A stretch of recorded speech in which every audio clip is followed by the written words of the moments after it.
Before we start the video, hit that subscribe button to support Battleground Stories, and let me know in the comments where you're watching from. Black Butte Ridge, Mount Shasta, Northern California, January 2003. You want to know what happened at the observation post that winter? I'll tell you, because what I saw doesn't match the official records. And because silence is a kind of lie I'm tired of carrying. My name is Sergeant Callum Drayke. I had completed 11 years of service at the time. In the Signal Corps, not Special Ops or infantry. Just a guy who kept the radios working and made sure information got from point A to point B without getting lost in some stupid way. The Army sent me to the Black Butte Ridge OP because they needed someone who could maintain the equipment in an isolated environment while the wind howled for 3 days straight and not lose their mind. The observation post sat at 6,300 feet on the north perimeter of Mount Shasta, a small compound, prefab structures, comms array radar, seismic monitoring tied into volcanic watch protocols, because Shasta is not dead, just sleeping. We shared data with USGS and maintained a watch rotation for low-altitude aircraft and whatever else command thought needed watching in that empty stretch of sky and rock. 4 of us rotated through 14-day cycles. Staff Sergeant me, Corporal Rylan Havers, comms tech, quiet guy who read paperbacks with bent spines and drank instant coffee like it was a sacrament. Private Lachlan Beaufort, junior systems operator, 20 years old, first real posting, eager in that way that has not been beaten out yet. And Specialist Thorne Marcellus, maintenance and security, prior service Marine who liked order and hated ambiguity in equal measure. We were not there to see action. We were there to exist, to log data, to check equipment, to confirm that the mountain was still a mountain and the sky was still the sky. Boring work, good work, the kind that keeps the machine running while everyone else gets to do the loud stuff. January is mean up there. Snow piles waist high in the wrong places. Wind cuts through layers like they are suggestions. The sky stays gray for weeks. You learn to measure time by the sound of the generator and the interval between radio checks. Your world shrinks to the perimeter fence and the warm glow of equipment racks, and the knowledge that resupply comes every 10 days if the roads stay clear. We arrived on the 5th. Handoff from the outgoing crew. Standard turnover brief. Equipment status green across the board. No incidents. No anomalies. The sergeant I replaced, a guy named Kelton, with a beard that violated regulation and eyes that said he had seen too many rotations, shook my hand and said, "Keep your logs tight. The mountain does weird things to signals sometimes. Do not chase ghosts." I nodded like I understood. I did not yet. The compound consisted of 3 structures: main operations, building housed comms gear, radar displays, data terminals, a small galley, and a head. Bunk sat in a separate prefab unit, 4 racks, lockers, a kerosene heater that worked when it felt generous. 3rd structure was storage and generator housing. Diesel tank buried outside with a fuel line that froze if you did not bleed it every morning. Perimeter fence ran chain link with motion sensors that tripped when deer wandered close, or when ice broke off branches with the wrong trajectory. First week went smooth. We ran comms checks on schedule, monitored radar, logged seismic data. Havers fixed a signal processor that had been drifting out of calibration. Beaufort learned the proper way to prep the backup generator so it did not throw a rod when you needed it most. Marcellus walked the fence line twice daily, like he was looking for something specific, but never said what. I learned the rhythm of the place during those first days. How the compound creaked at certain temperatures. How the wind changed pitch when it came from the west versus the north. How the equipment racks hummed in a specific frequency that you stopped hearing after the 3rd day. Small details, the kind that separate people who can handle isolation from people who crack under it. Beaufort struggled the most. He was young, first posting away from anything that felt like civilization. He would stand by the windows during his off time and stare at the tree line like he was trying to memorize the exact position of every trunk. When I asked him what he was looking for, he said nothing, but his eyes said something different. They said he had seen movement where there should not be movement. Shadows that did not match the light source. Small impossibilities that he could not quite articulate. I told him what I told every young soldier who got twitchy in remote locations. Your brain is pattern-seeking. It will find threats in empty spaces because that is how evolution wired us. The mountain is not watching you. The trees are not moving. It is just wind and light, and your nervous system doing its job too well. He nodded like he believed me. I'm not sure either of us did. Havers kept to himself mostly, read his paperbacks during downtime, made notes in a small journal he carried in his breast pocket. When I asked him what he was writing, he said he was documenting equipment performance anomalies, small fluctuations in signal strength, minor drift in calibration that corrected itself before it became a real problem. Nothing worth reporting, but worth tracking in case a pattern emerged. I looked at his notes once when he left the journal on the console during a head break. Neat handwriting, precise timestamps, but scattered through the technical observations were other notes, personal ones. Felt watch during 0400 check. Radio static formed words for 3 seconds, then stopped. Beaufort saw me in bunk room while I was in ops. Says I was standing by his rack, staring at the wall. I was not in the bunk room. That last entry was dated 2 days before I found the first unexplained log entry in my handwriting. I did not mention it to Havers. Some things you keep to yourself until you know whether they are real problems or just the mountain getting inside your head. Marcellus was the only one who seemed unaffected. He ran his routines with mechanical precision. Fence patrol at 8 a.m. and 4 p.m. daily. Equipment checks every 6 hours. Weapons maintenance twice a week, whether the weapons needed it or not. He barely spoke unless spoken to. When he did speak, it was operational, direct, no small talk, no jokes, just the mission. On the 5th night, I found him standing outside the ops building at 3 a.m. in full cold weather gear. He was not on watch. He was just standing there in the dark, staring at the northwest tree line. I stepped outside and felt the cold hit like a fist. "Everything okay?" I asked. He did not turn. "Something walked past the fence 20 minutes ago. You see it?" "No. Heard it. Big, steady gait. Stopped at the sensor line and then went back. Could have been elk. Could have been." His tone said he did not think it was elk. "You report it?" "Not yet. Wanted to confirm first." "Confirm what?" He finally looked at me. His eyes were hard, flat, the kind of eyes that have seen bad things and made peace with seeing more. That it was outside the fence and not inside.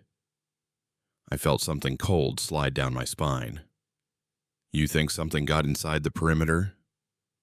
"I think the perimeter does not mean what we think it means up here." He turned and walked back inside without waiting for a response. Night watches rotated. 2 hours on, 6 off. One man in ops monitoring systems, while the others slept or pretended to.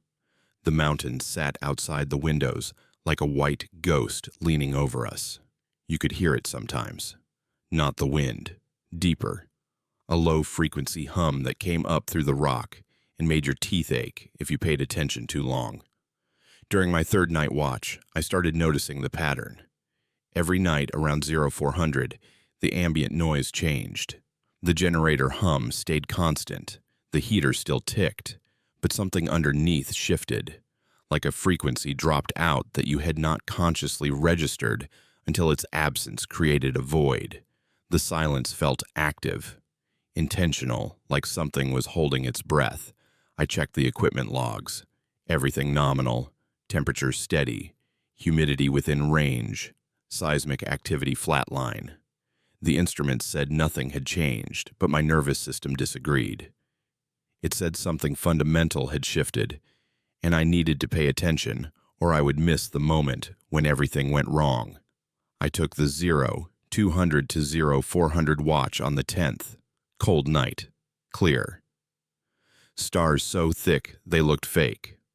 I sat at the main terminal, running diagnostics on the radar array and drinking coffee that had turned to sludge 3 hours prior. The comms board hissed softly. Radio checks with regional command went through clean. No traffic, no chatter. Just the steady pulse of a system doing what it was designed to do. At 2:37, the motion sensor on the northwest perimeter tripped. A small ping on the display. I logged it. Checked the exterior camera feed. Grainy night vision showed the fence line and snow and dark shapes of trees beyond. Nothing moved. I watched for 2 minutes. Reset the sensor. Marked it as environmental. Went back to the diagnostics. At 2:41, it tripped again. Same sensor. I frowned. Pulled up the feed again. Still nothing. I keyed the internal comms. "Marcellus, you awake?" Static. Then his voice, rough with sleep. "Yeah, what?" "Northwest sensor keeps tripping. You see anything on your last patrol?" Pause. "Negative. Fence was clear, probably ice buildup." "Copy." I logged it again and let it go. Sensors ghost all the time in cold weather. Metal contracts. Circuits get brittle. You learn not to chase every anomaly, or you will spend your entire watch playing detective with shadows. But at 3:03, the sensor tripped a third time. And this time when I pulled the feed, I saw movement. Brief. A shape crossing from left to right just outside the fence. Tall. Bipedal. Too quick for elk. Too steady for a person stumbling through deep snow. I sat forward. Rewound the feed. Played it again. The shape appeared for maybe 3 seconds. Dark against darker background. No detail. Just motion and then absence. I keyed comms again. "Marcellus, we might have a visitor. Northwest perimeter. You want to take a look?" Another pause. Longer this time. "You sure?"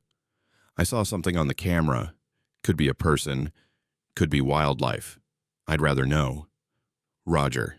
Gearing up. 5 minutes later, Marcellus went out the side door in full cold weather gear, with a mag light and a sidearm he was not supposed to carry, but always did.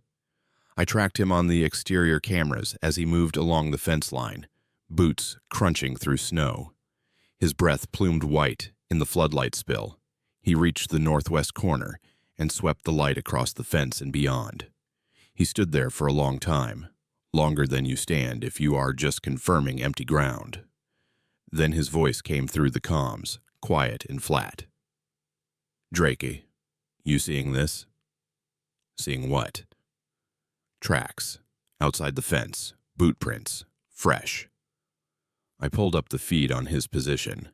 The angle was bad, but I could make out the dark depressions in the snow beyond the chain link. "How fresh?" "Minutes. Still crisp. No wind fill." "How many?" "One set. Starts about 20 meters out. Comes straight toward the fence. Stops right here. Then turns and goes back the way it came." I felt something cold slide down the back of my neck that was not the draft from the heater vent. "Anyone scheduled for a perimeter walk tonight?" "Negative. We are the only ones up here." "Could be a lost hiker." "In January, at 0300, at 6,300 feet." His voice carried the weight of a man who had stopped believing in coincidence a long time ago. "And the tracks are wrong." "Wrong how?" "The stride is too long, and they are deep, like whoever made them was carrying heavy weight. But there is no pack trail, no secondary marks, just boots. Straight line." I did not like it. I did not like the way my hands wanted to move faster than my thoughts. "Come back in. We will log it and report at next comms window." "Copy." He made his way back. I watched the fence line on the camera feeds. The track sat there in the snow, like a question mark. When Marcellus came through the door, he stomped his boots clean and pulled off his gloves. His face looked carved out of something hard. "Anything else?" I asked. He shook his head, then stopped. "Yeah, one thing. The snow around the tracks was packed down, Smooth, like something had brushed it flat, but there was no tool marks, no drag lines, just smooth. We stood there in the operations room with the hum of the equipment and the rattle of the heater, and neither of us said what we were both thinking, that someone had been outside our fence in the middle of the night, at a location that required either a snowmobile or several hours of hiking to reach, and that whoever it was had left no trail coming or going except for a 20-meter stretch of impossibly long strides. I logged the incident, noted the time and sensor data, and Marcellus's observations. When the 6 o'clock comms window opened, I transmitted the report to Regional Command. Their response came back an hour later. Acknowledged, no action required, advised continued monitoring. Standard. Everything was always standard until it was not. The rest of the day passed quiet. Havers ran a full diagnostic on the perimeter sensors and found them functioning within normal parameters. Beaufort inventoried our supplies and confirmed we had enough fuel and rations to last until the next resupply. Marcellus walked the fence line again in daylight. The tracks were still there.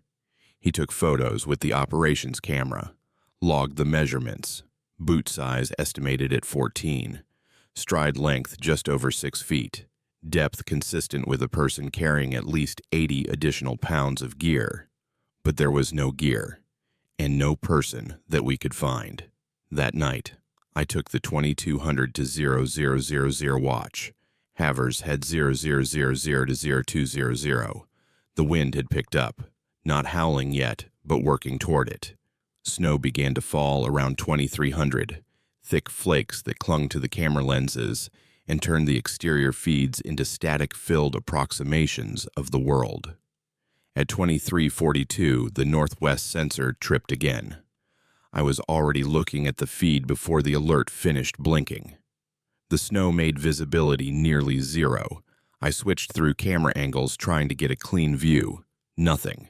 Just white static and the dark outline of the fence. Then the southeast sensor tripped. Then the east sensor. I sat up straight. 3 sensors in 30 seconds. That was not weather. That was movement.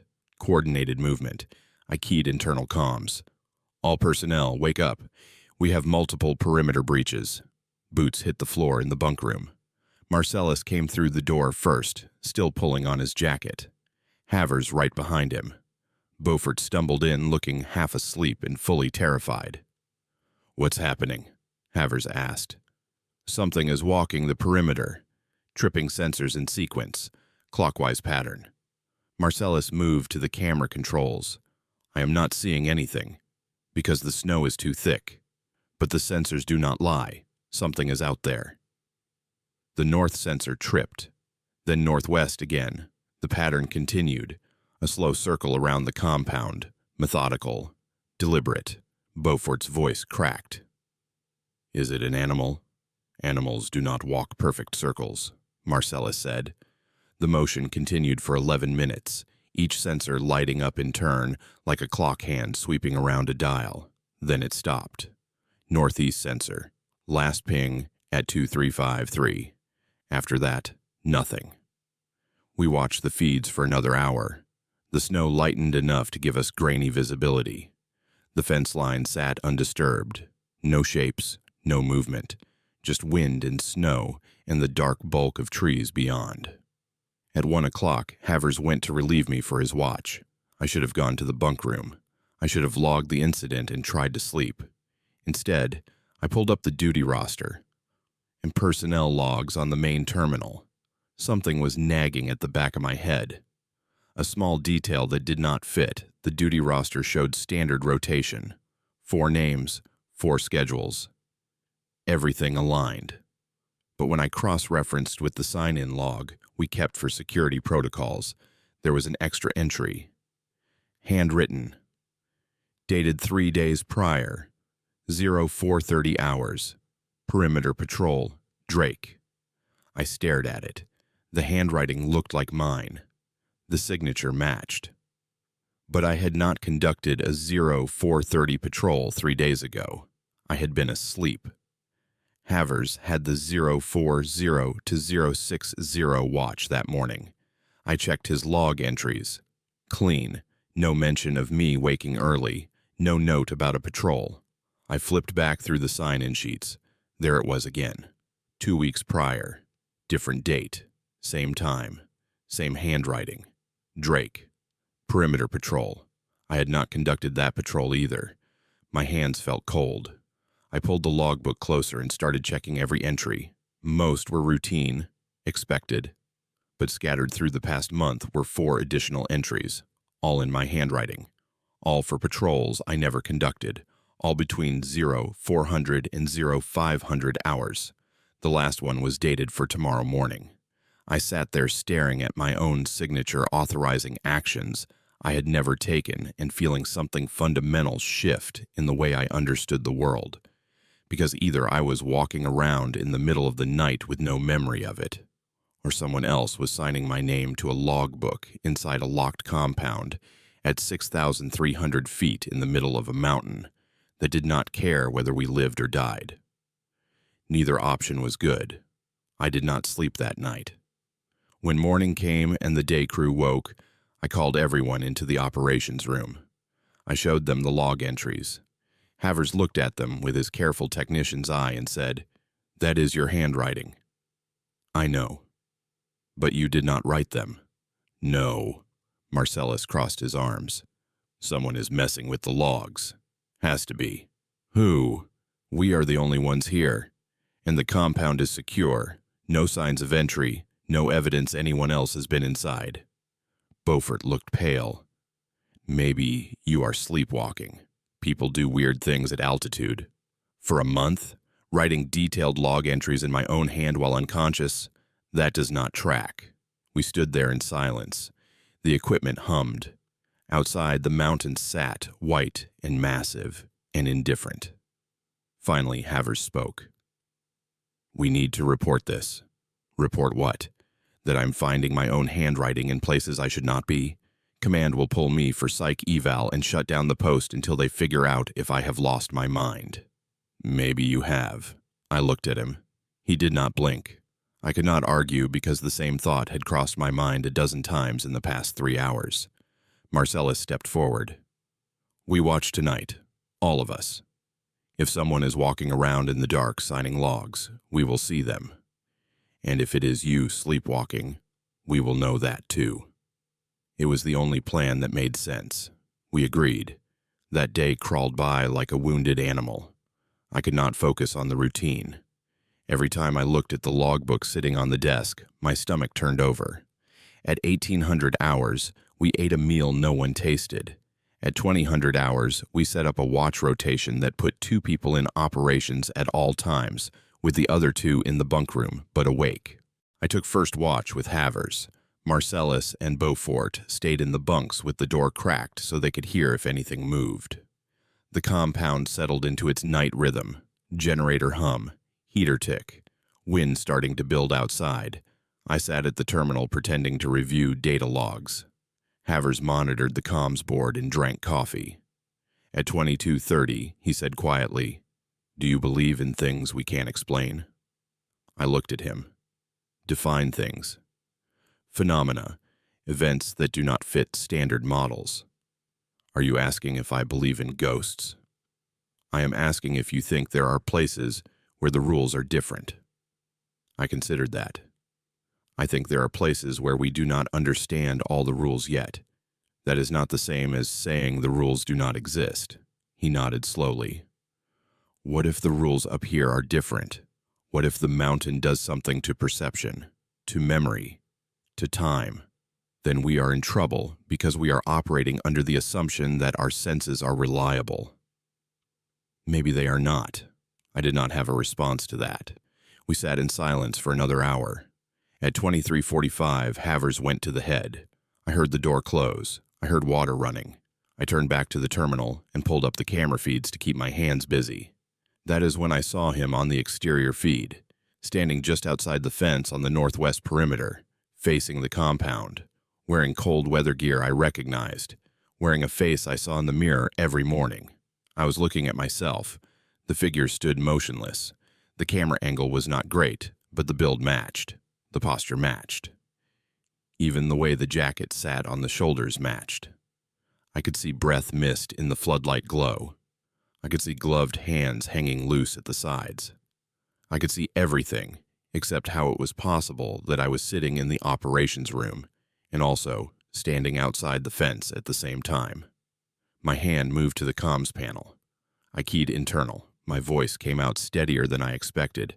Marcellus, Beaufort, operations, now. Boots hit the floor. They came through the bunkroom door in seconds.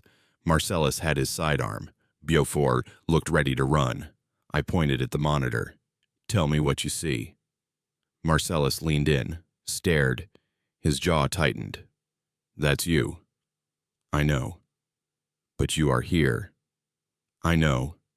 The figure outside moved, turned slowly and walked back into the tree line with that same long stride pattern we had measured in the snow 3 days prior. By the time Havers came out of the heat asking what was wrong, the shape had disappeared into the dark. I played back the feed, showed them all. No one spoke. No one offered explanations.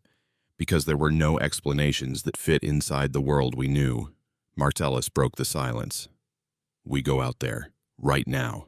We find out what this is. Negative, I said. We do not split up, and we do not go outside until we understand what we are dealing with. We will never understand unless we look. Then we wait until daylight. He wanted to argue. I could see it in his face, but rank held. He nodded once and stepped back. We spent the rest of the night awake, all 4 of us in the operations room, watching the feeds, monitoring the sensors, waiting for the impossible to repeat itself. It did not. When dawn finally came and light bled gray across the snow, we geared up and went out together. Marcellus and I in front, Havers and Beaufort behind. We walked to the northwest perimeter where the figure had stood. The snow was trampled flat in a small circle. Boot prints led away into the trees. We followed them. The tracks ran in a straight line through deep drifts. They did not waver. They did not show signs of someone picking their way through difficult terrain. Just long strides, pushing through snow like weight did not matter. We followed for 200 meters. Then the tracks stopped. Not at a tree line or a rock face or any natural boundary. They just stopped. Mid-stride. As if whoever made them had simply ceased to exist between one step and the next. Havers knelt and examined the last print. This does not make sense. None of it makes sense, I said. Beaufort's voice shook. We need to leave. We need to get off this mountain. Marcellus shook his head. We have orders. We hold the post. Orders do not cover this. Orders cover everything until they change. We report and we wait for new instructions. We walked back to the compound in silence. I transmitted a full report to Regional Command at the next comms window. I included the log discrepancies, the camera footage, the tracks, everything. The response took 4 hours. When it came, it was 3 sentences. Maintain post, continue mission, additional personnel inbound for equipment inspection within 48 hours, no acknowledgement of the content, no questions, no concern. Just a confirmation that someone would arrive to check our gear and make sure we had not lost our minds. That night, another entry appeared in the logbook. My handwriting, my signature, perimeter patrol, 4:45 hours. I had not written it. I had been in the operations room the entire time. Havers had been with me. We had not left the building. The entry was there anyway. The personnel arrived 46 hours later, not 48. Early. That should have told me something, but I was too busy trying to hold my head together to notice the timing. 2 of them came up the access road in a Humvee that looked like it had been through a war. Captain Ellis Vance, Signal Corps inspector, mid-40s, wireframe glasses that sat crooked on his nose, and a clipboard he carried like a weapon. And Sergeant First Class Nina Ortega, security specialist, late 30s, eyes that missed nothing, and a handshake that felt like a warning.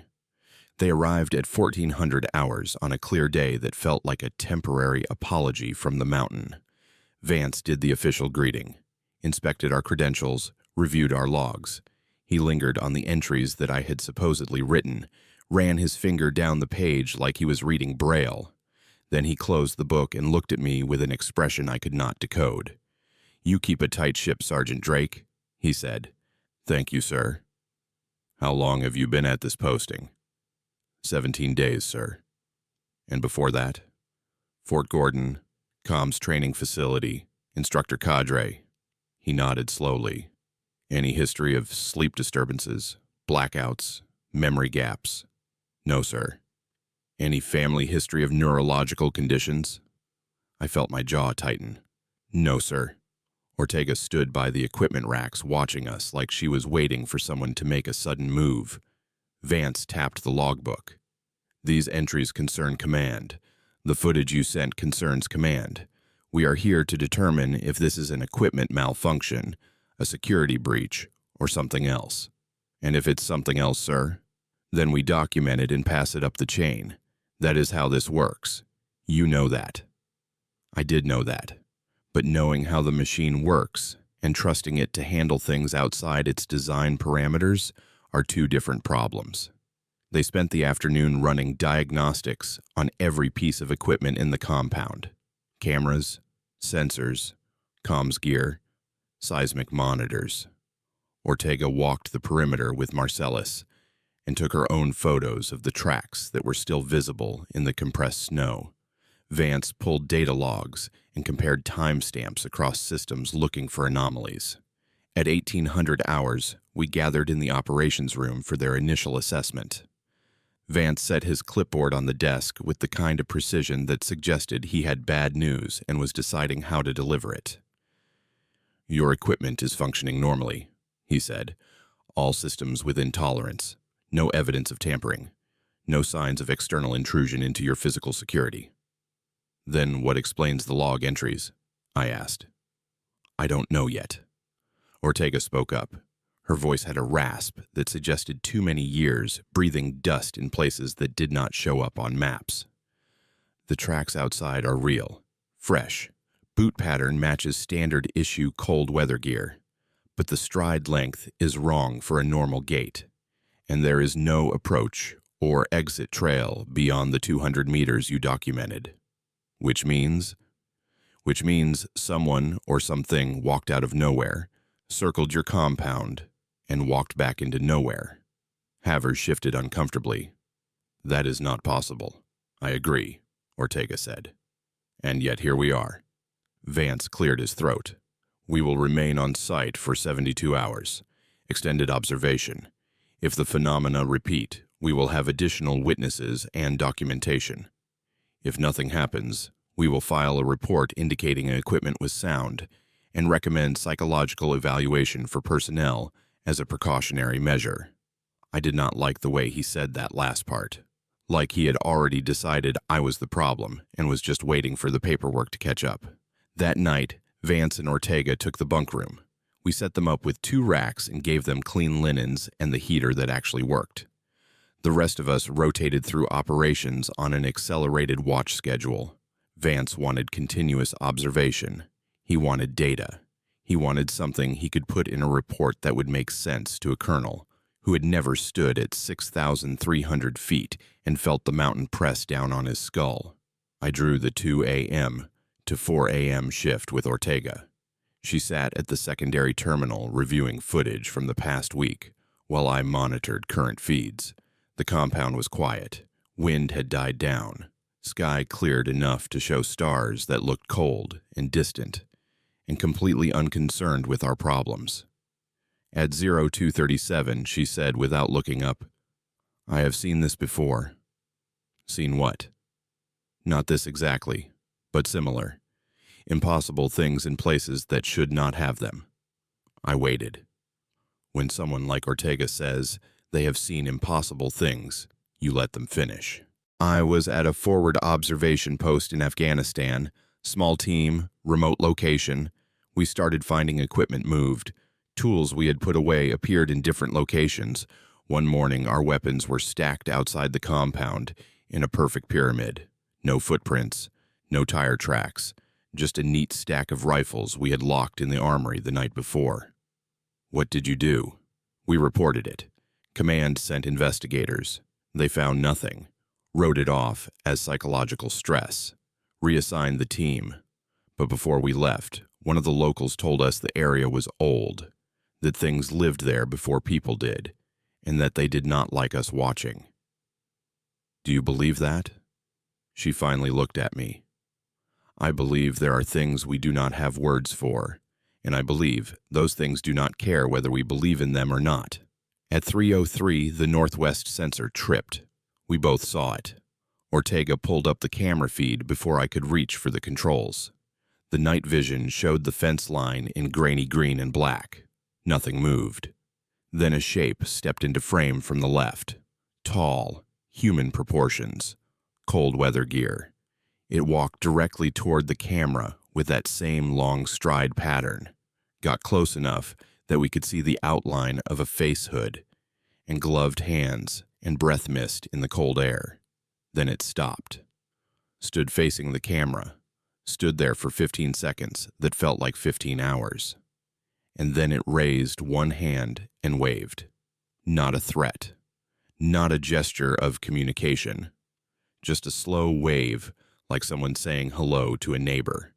Ortega was on her feet. Is that you? I am sitting right here. I know that. But is that your gear? I looked closer. The jacket was the same make and color as mine. The gloves were identical. Even the way the hood fit looked familiar in a way that made my skin try to crawl off my bones. The figure outside lowered its hand, turned and walked back the way it had come, disappeared into the trees with movements that looked too smooth, too practiced, like someone who had walked that path 1,000 times. Ortega keyed her comms. All personnel, operations, now. Vance came out of the bunk room in thermal underwear and unlaced boots, looking annoyed until he saw our faces. Then the annoyance drained away, and something harder took its place. We showed him the footage, played it 3 times. He watched without speaking. Finally, he said, "That is not random. That is deliberate." It waved, I said. Whatever that was, it waved at us. Which means it knows we are watching. It wants us to know. Havers had joined us. He stood by the equipment rack with his arms crossed and his face pale. Why would something want us to know it exists? Maybe it does not care about hiding anymore, Ortega said. Maybe it never did. Maybe we are the ones who just started paying attention. Marcellus and Beaufort arrived. We briefed them, showed the footage. Beaufort looked like he might be sick. Marcellus looked angry in that quiet way that means violence is being held back by discipline and not much else. We go out there, Marcellus said. We find it. We end this. Vance shook his head. Negative. We do not engage an unknown threat in the dark with inadequate intelligence. We watch. We document. We do not escalate. It is already escalated, Marcellus said. It has been in our logs. It has been on our cameras. It is wearing Drayke's face and gear. How much more escalation do you need? We do not know that it is wearing anything. We have unclear footage and unexplained tracks. That is not proof of hostile intent. It waved at us, which could be communication, not aggression. They stared at each other. 2 professionals who had been trained to handle threats with violence, running into the edge of a problem where violence might not be the answer. I stepped between them. We hold position, I said. Captain's right. We do not know what we are dealing with. Going out there, half-cocked, is how people die in training accidents that are not accidents. Marcellus wanted to argue. But I had rank on him, and we both knew it. He stepped back, nodded once, walked to the far side of the room, and stood looking at the monitors with his hands clenched. We maintained watch in pairs for the rest of the night. Nothing moved on the sensors. Nothing appeared on the cameras. When dawn came, we found another log entry. My handwriting. My signature. Perimeter patrol. 4:15 hours. Vance photographed the entry. Bagged the logbook as evidence. Pulled a fresh one from supply and told us to start a new record. As if changing books would change anything. That day, He interviewed each of us separately. Standard questions. Had we seen anyone else on the mountain? Had any civilians approached the compound? Had we experienced any memory gaps or blackouts? Had anyone else touched the logbook? Had we noticed anything unusual about Drake's behavior? When it was my turn, I sat across from him in the cramped office space and answered every question as honestly as I could. No, no, no. Everyone had touched the logbook because that was procedure. And no, I had not noticed anything unusual about my own behavior, because from the inside everything feels normal, until you realize it is not. He made notes, adjusted his glasses, finally said, "This is going to sound strange, but I need to ask, do you ever feel like you are being watched when no one is there? At 6,300 feet on an isolated mountain? All the time. I mean specifically, like someone is standing behind you even when you know you are alone." I thought about it. Yes. When did that start? About a week ago, maybe longer. Hard to say. I thought it was just the isolation. Does it happen at specific times? Early morning, between 0400 and 0500 mostly. He wrote that down, underlined it twice. That matches the log entry times. I know. Which suggests a pattern. Or a psychotic break. You do not strike me as psychotic, Sergeant. Then what do I strike you as? He set his pen down and looked at me with something that might have been sympathy or might have been pity. Honest, which makes this harder. Makes what harder? Explaining it in a way that does not get you relieved of duty. I did not ask him to elaborate because I was not sure I wanted the answer. He leaned back in his chair. The metal frame creaked. I have been doing this job for 8 years. Equipment inspections at remote installations. Most of the time it is straightforward. Faulty wiring, calibration drift, operator error. But sometimes, he paused like he was deciding how much to say. Sometimes we get reports that do not fit standard categories. Personnel experiencing shared hallucinations, equipment behaving in ways that violate basic physics, locations that seem to have properties we cannot measure with our instruments. Properties like what? Like temporal inconsistencies, spatial anomalies, perception distortions that affect multiple witnesses simultaneously. He said it like he was reading from a manual, clinical, detached. The Army does not have protocols for those situations, so we document what we can and classify the rest as environmental stress factors. You are saying this has happened before. I am saying you are not the first crew to report impossible things at a remote post, and you will not be the last. What happened to the other crews? Reassignment mostly, sometimes medical discharge if the psychological impact was severe. But here is what concerns me, Sergeant. Most cases involve people seeing things that are not there, hearing things that have no source. You have physical evidence, log entries, footage, tracks. Whatever is happening here is leaving traces. That is different. That is new. New how? New in that it suggests intention, agency, something that wants to be documented, something that wants us to know it exists. The temperature in the room felt like it had dropped 10 degrees. Why would something want that? I do not know, but I intend to find out before we pull you off this mountain. The rest of the afternoon passed in a blur of tests and observations.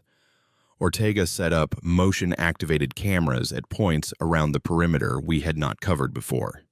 Vance installed additional logging software on the comms system to capture any anomalous transmissions. They were thorough, professional. But I could see the tension in their movements, the way they checked over their shoulders, the way they kept their sidearms close, even though regulations said inspectors did not carry weapons during routine assessments. At 1700 hours, Beaufort approached me in the operations room. His face was pale, hands shaking slightly.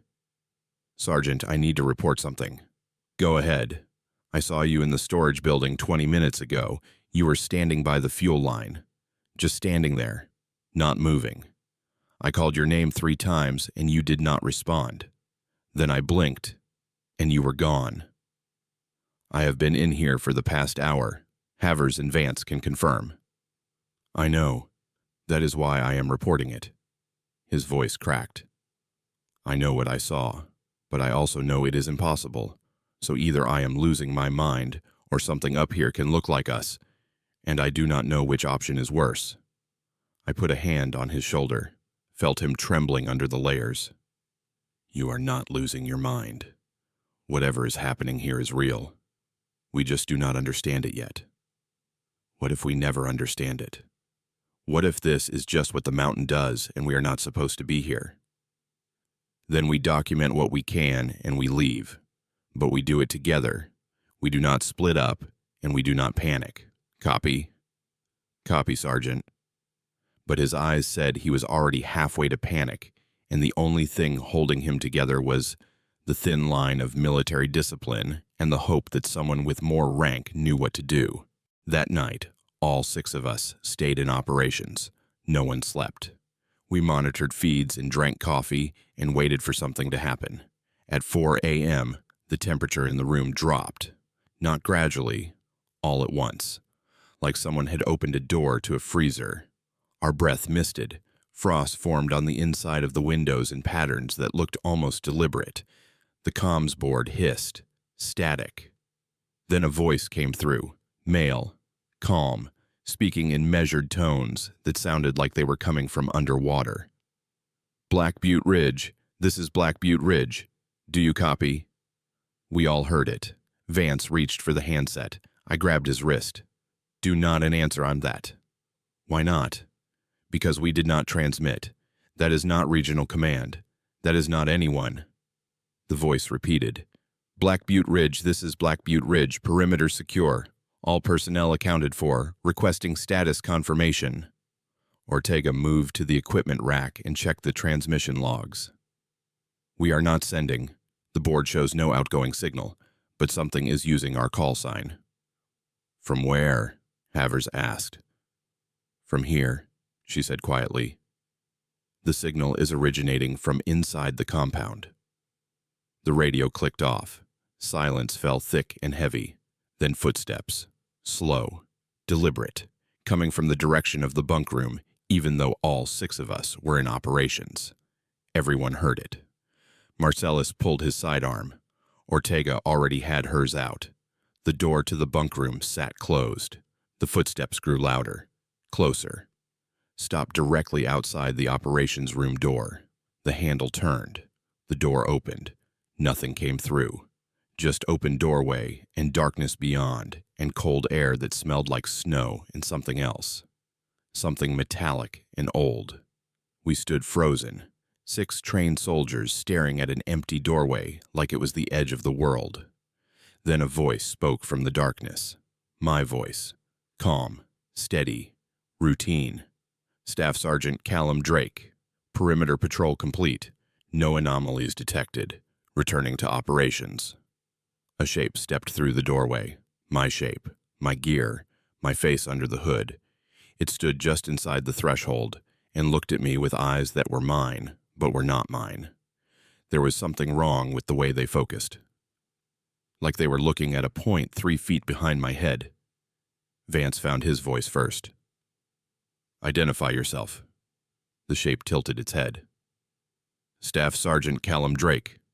Serial number. It rattled off my number. Perfect. Exact.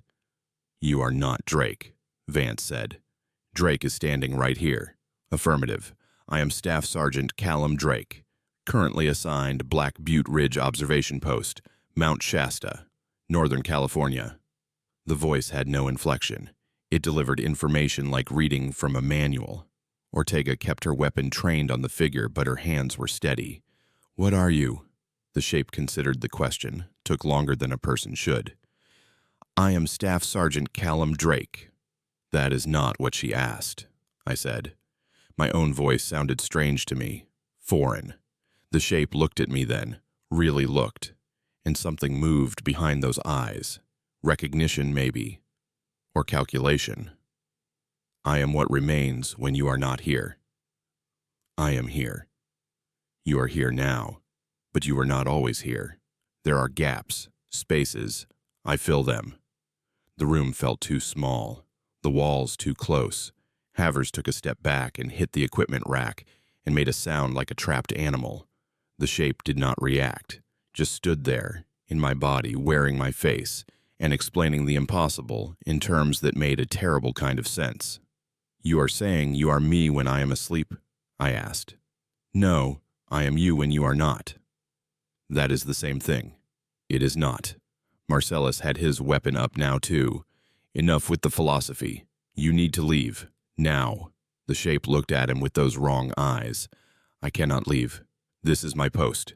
I have orders. I maintain the watch. You do not have orders. You do not exist. I exist when I am needed. I exist in the gaps. Someone has to maintain continuity. Someone has to keep the logs current. You understand this, Specialist Marcellus. You understand chain of command. It knew his name. It knew his rank. It knew things it should not know unless it was accessing information it had no right to access. Vance lowered his clipboard, like it had suddenly become meaningless. How long have you been here? Since the beginning. Since this post was established. I am part of the structure. Permanent party. The post has only been here for 3 years. The post has been here longer. You built your structures on older foundations. I was here before the structures. I will be here after. Ortega's voice carried an edge I had not heard before. What are you? I am the observer, the one who watches when no one else can. The mountain requires it. The mountain requires nothing. The mountain requires everything. You just have not learned that yet. Then it did something I will never forget. It reached up with one gloved hand and removed the hood. The face underneath was mine. Every detail, every scar, every line.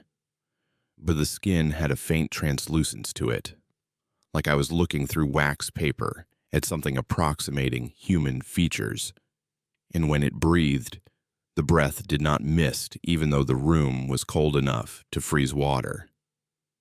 You should leave, it said to all of us. This rotation is contaminated.